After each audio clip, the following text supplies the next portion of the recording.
bloque de la entrevista. Buenas tardes, hoy la saluda Patricio Yoque, en reemplazo de Rocío Aliaga. Vamos a hablar de lo que está dando gran repercusión, como si el panorama político local ya nos hubiera bastante movido. Hay noticias internacionales que convocan nuestra atención, que son importantes conocer y, cómo no, estar atentos a la situación que se ha generado después del anuncio del presidente de los Estados Unidos, Donald Trump, de reconocer a Jerusalén como capital de Israel. Estamos hablando de Jerusalén, la ciudad sagrada por excelencia, el lugar santo, que no solo es disputado de diversas maneras por las tres principales religiones monoteístas, hablamos de judíos, de cristianos, musulmanes, sino también por poderes externos. Pero hoy eso nos va a ayudar a entender el internacionalista Ramiro Escobar, además docente de Relaciones Internacionales de la Universidad Antonio Ruiz de Montoya. Bienvenido. ¿Cómo te va, Patricia? Gracias por la invitación. Bueno, queremos medir el tiempo para hablar también de lo que está ocurriendo en Argentina. Hemos estado transmitiendo imágenes de la conferencia de la expresidenta Cristina Fernández. Y bueno, ¿qué es lo que está pasando? Empecemos por Jerusalén. Hemos visto ya todas las reacciones adversas, negativas, ira popular y también acción armada que se ha iniciado en esta ciudad. ¿Qué consecuencias va a generar este anuncio o ya está generando? Bueno, es muy delicado lo que está ocurriendo porque se ha roto un equilibrio bastante precario. Ni siquiera yo diría que había un equilibrio, tal vez me corrijo y digo, había ya una situación deteriorada, pero latente, digamos, en el tiempo, desde hace varias semanas, meses, casi años, porque el proceso de paz entre palestinos e israelíes no estaba caminando, estaba prácticamente fuera de juego, ¿no? Y con esto ya prácticamente está enterrado, ¿no? ¿Por qué? Porque si Estados Unidos reconoce a Jerusalén como la capital de Israel, está auto-excluyéndose, ¿no?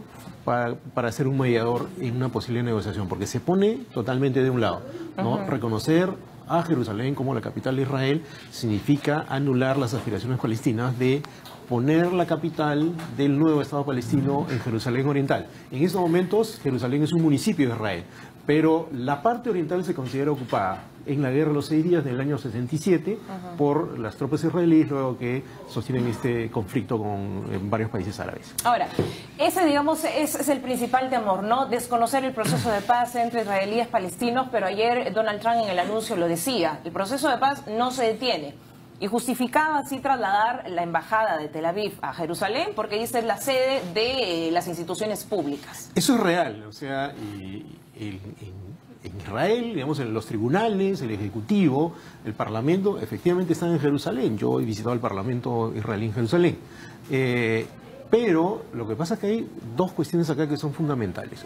Una es que el derecho internacional impide que esa capital sea reconocida totalmente por una de las partes. ¿Por qué?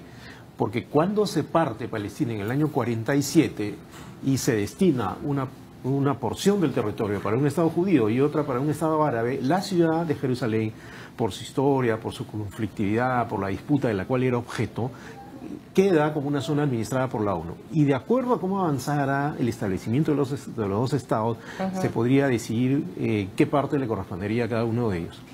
Cuando esto se cancela por esta decisión, entonces ya no hay posibilidad de que eso sea realidad. Una parte para un Estado palestino y otra parte para un Estado judío, que en este caso es Israel, ¿no? Y además hay otra cosa.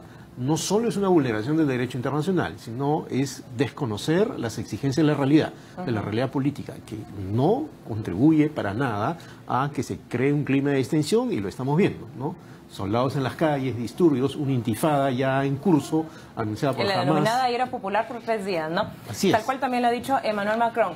Pero, ¿por qué se toma la decisión en estos momentos? ¿Por qué en esta semana Donald Trump está cumpliendo una promesa electoral? Está tratando, en todo caso, de tapar otras situaciones, como denuncias que podrían recaer sobre él? Bueno, hay varias piezas que se pueden poner en el tablero, ¿no? Una es que efectivamente él está en una situación bastante complicada por las denuncias que hay de la trama rusa. Están complicados incluso parientes suyos, funcionarios, ¿no? Su propio hijo, ¿no? Entonces, es un momento como para, políticamente hablando, desde una mirada, si quieres, un poco maquiavélica, poner sobre la mesa algo que distrae la atención. Podría ser esa una de las explicaciones. La otra es que cumplió una promesa electoral. Ahora, es una promesa que no debía hacer, pero es una promesa o incumplible o cumplible a este alto precio, ¿no? es prometerle a los judíos norteamericanos que lo apoyaron, que no son todos los judíos norteamericanos, ojo, hay muchos que se oponen, tal vez no la mayoría, pero hay una parte del mundo judío que se opone a esta medida, ¿no? Yo he hablado con mi colega Ariel Segal en la mañana y él está en desacuerdo, ¿no? Entonces, pero esto es darle, digamos, gusto a una parte de este grupo que lo apoyó, ¿no? Supuestamente ganarse apoyo político en Israel, ¿no? Pero malquistarse prácticamente con todo el mundo. Y eso puede tener un alto costo político para él y para la imagen de Estados Unidos. Hablemos un poco para entender el tema de fondo. ¿Por qué Israel siempre es el centro de la disputa y la ciudad, digamos, más peleada? Bueno, esa es una cosa muy interesante sobre la que creo que se podría hacer un programa entero, ¿ya? Pero te lo resumo con la mayor brevedad posible, ¿no? Es un lugar santo para Israel porque ahí estaba el antiguo templo de Salomón. Ahí está el Muro de las Lamentaciones, es un resto del antiguo templo, ¿no? Y para el Islam está lo que se llama el Domo de la Roca y la Mezquita de Al-Aqsa. En la Mezquita de Al-Aqsa, ¿no? Se supone que Mahoma hace un viaje una noche y sube hasta el cielo y habla incluso con Jesús y con otros profetas, ¿no? Es una suerte de lugar simbólico, el tercer lugar sagrado del Islam.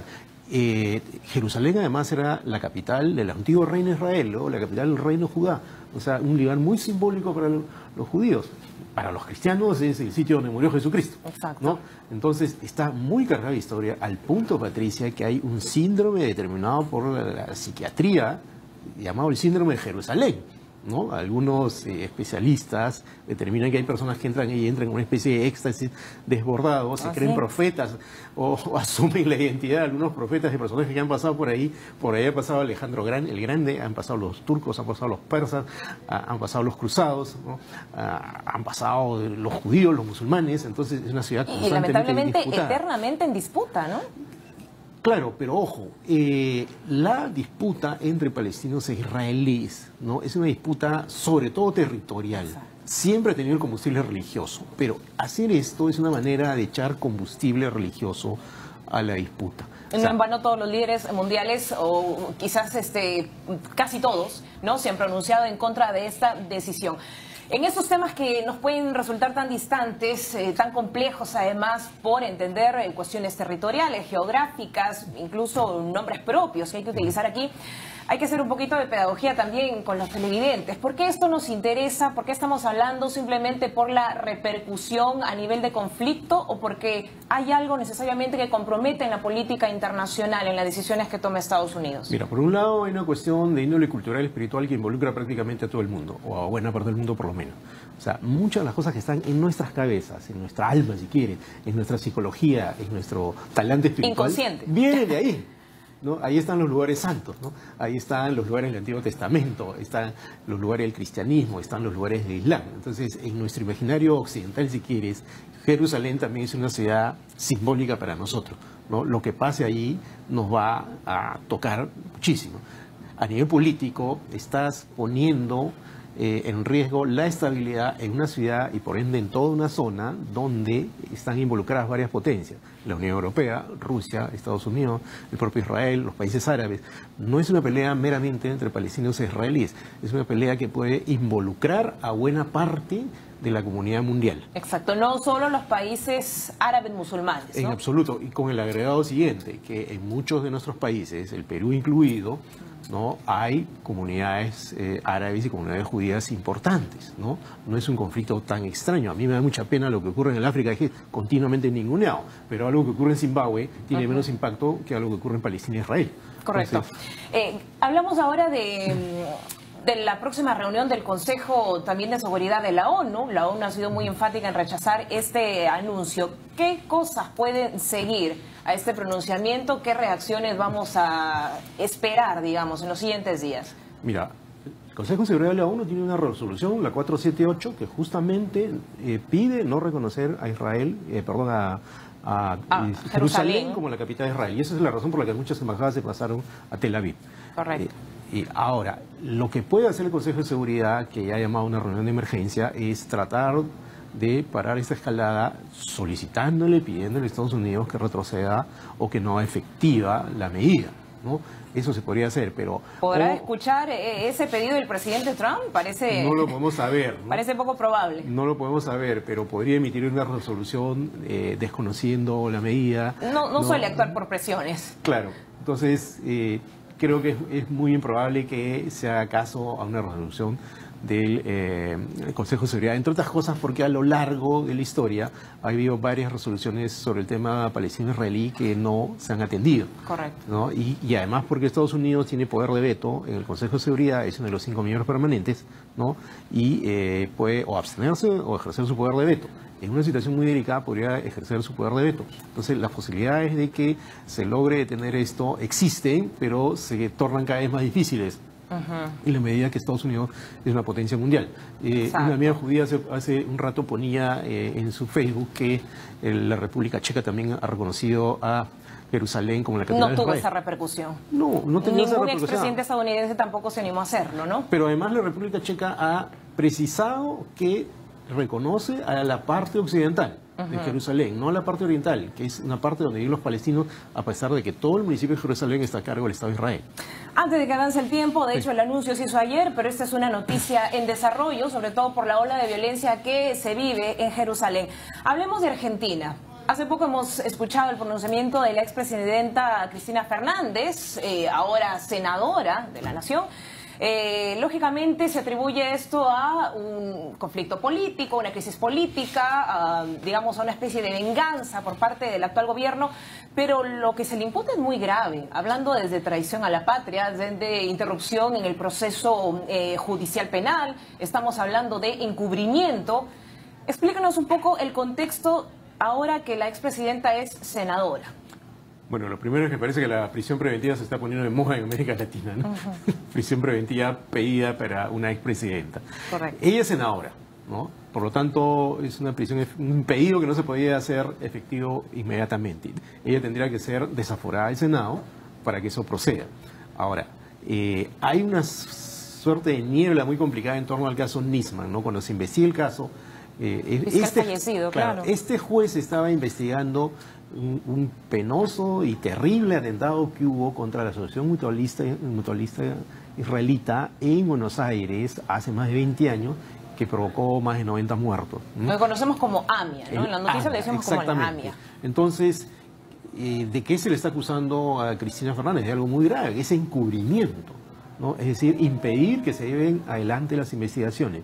En el medio está la muerte del fiscal Nisman, cuyas razones se desconocen, ¿no? Hay varias hipótesis sobre el tema, pero la acusación del fiscal parece estar en el sentido de que ella no ha contribuido a que esto se aclare, ¿no? En el momento que muere el fiscal Nisman, una de las hipótesis que rondaba también era que Cristina Fernández tenía pésimas relaciones con el servicio, tiene un nombre exacto, es algo así como el servicio de inteligencia acá, pero tiene un nombre en Argentina, o sea, los servicios secretos argentinos que habían propiciado esta situación para afectarla. No se sabe qué pasó, pero de todas maneras la actuación de ella a la luz o a los ojos de las autoridades se tornó muy borrosa, muy poco colaborativa con desentrañar el caso. Lo que se traduce como un entorpecimiento de la acción judicial, en este caso el proceso de investigación, ¿no? Sí, que es otra de las imputaciones. La palabra más fuerte incluso es encubrimiento, ¿no? Ahora, ojo, para que esto sea efectivo ya hay gente en las calles defendiéndola, ¿no? Va a haber una marcha, me parece que ahora en la tarde en Buenos Aires, porque el peronismo que dirige Cristina Fernández, que es una de las facciones del peronismo, es un peronismo más o menos fuerte, ¿no? Y eso no se puede desconocer, tiene todavía seguidores, ¿no? Y no son pocos. ¿Cuál podría ser la decisión del Parlamento? ¿Cuál es la conformación? Porque si se está pidiendo prisión preventiva, si se está pidiendo el desafuero del Senado de la Nación, toda la decisión está en las manos del Parlamento de Argentina. Bueno, ¿Cuál podría ser su decisión? Eso va a ser muy tenso, porque a pesar de que se podrían contar con los votos, hay quienes pueden pensar en el Senado, caramba, no, está bien que esta posibilidad exista, pero digamos, votar a favor del desafuero de Cristina Fernández, una expresidenta, puede tener un costo político muy alto. ¿Hacia dónde se inclina la balanza? Para quienes no se autorizará. Es difícil saberlo ahora, ¿ya? Pero puede tener un costo político para quienes votan y un costo social en las calles, ¿no? Ahora, yo creo que se debe tratar en lo posible de despolitizar este tema, algo muy difícil en tal coyuntura. O sea, es decir, la justicia debería actuar en el sentido de simplemente investigar lo que realmente ocurrió. Y llegar a la verdad. ¿No? Pero se trata de un personaje político de demasiado peso. Y un tema que no se cierra, ¿no? El atentado se produjo en 1994. Me parece que sí. Sí, han pasado más de 20 años y todavía la investigación está pendiente. Nos queda un minuto. Sí. Honduras, como si fuera un tema fácil de resumir. Bueno, no se conocen la decisión todavía, no se sabe quién es presidente, si continúa Juan Orlando Hernández o si se continúa, o en este caso asume Salvador Nasrallah. ¿Qué pasa en Honduras? Mira, Honduras, creo, Patricia, es la comprobación de que el único país donde hay problemas muy serios con la democracia no es Venezuela. Normalmente cuando sale eso, no, Venezuela es el caos, lo peor. De acuerdo, una crisis severísima en Venezuela, crisis política y social. Honduras es un país en severa crisis política, económica y social desde hace muchos años. Es un país donde la democracia es muy endeble, ¿no? Es un país donde no se sabe ni siquiera cuál es el resultado electoral porque no hay confianza en las instituciones. Y eso se van a cumplir 2 semanas, ¿no? Además, ya han pedido algo que suena por el momento un poco absurdo y no sé quién lo va a hacer, ¿no? Un tribunal internacional que vea los votos. ¿Qué tribunal? Uno se pregunta qué tribunal puede hacer eso, ¿no? La OEA podría solicitar nuevas elecciones, pero el país no necesariamente va a atender ese pedido. El poder en manos de quién está, de Juan Orlando Hernández, que es el presidente que ha forzado la posibilidad de ir a una reelección. De una reelección, lo cual ya venía con mucha crítica y parece no ser constitucional. Y con un agregado que no quisiera dejar de mencionar, Honduras, es uno de los países más violentos de América Latina. Correcto. y del mundo. Y en estos momentos está habiendo muchos disturbios en las calles y hay muertos incluso, porque la violencia social, que es muy intensa en Honduras, se puede cruzar con la violencia política y de ese cóctel puede salir una situación bastante grave. Correcto, ¿no? Incluso la policía se declaró en una huelga, ¿no?, de brazos caídos. Muchas gracias. Gracias, internacionalista Ramiro Escobar, docente de Relaciones Internacionales de la Universidad Antonio Ruiz de Montoya, por ayudarnos a comprender esos temas que son complejos pero interesantes en un contexto como el que estamos viviendo. Hasta aquí este bloque de la entrevista. Sigue en sintonía de TV Noticias 7.3. Regresamos.